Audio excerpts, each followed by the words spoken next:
Well, we have a number of adult children in Okay. our household. Okay. Yes, so there's still 18 at home, but the oldest that are at home are 24 years old. They're twins, Jana and John. And then it just goes on down from there to the 4-year-old, who is Josie, our baby, number 19. So basically, even though you have adult children, they're still living in the household. Yes, And so yes. you still have Yes. them around until They're such time around. that they'll Right, but we have like this week, 4 of them are helping in a ministry, doing prison ministry in Florida. Yeah. And then we have 2 more that are over doing, working in a campaign over in Tennessee, in the Knoxville area. And so our kids are growing up, spreading out, but each one has a ministry heart and a desire to impact the world for Christ. And so we're so excited about that. All right.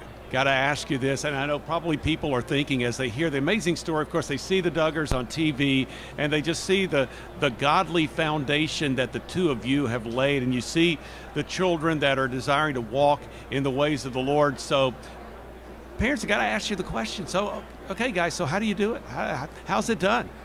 Well, it definitely is. You nailed it right on the head. It's keeping Christ in the center of our life individually. And I often say to my children that if Jesus is on the throne of our heart instead of self on the throne, then it makes for a much happier place to live, and people enjoy being around someone that has that servant spirit.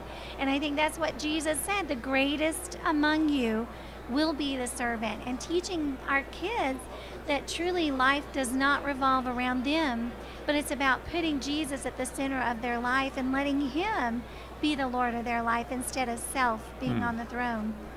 What has been the biggest challenge as you've seen your kids grow up? Of course, Josh, having become married, and you have children that have transitioned from being infants to toddlers, and then growing up, tweens to teens, and then becoming adults. What's been the biggest challenge that the two of you have faced as far as just the transition, especially, say, from teenagerhood to adulthood?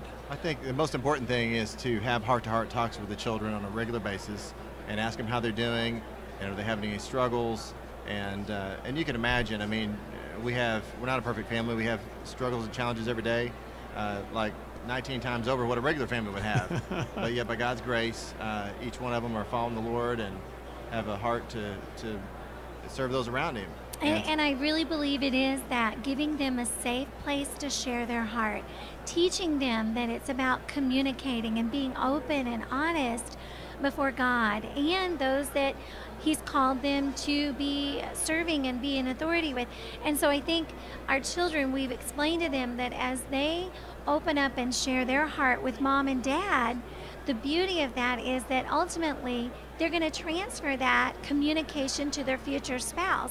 And it truly is that oneness of spirit that God talks about when we are, becoming husband and wife. Our kids are going to experience that before long.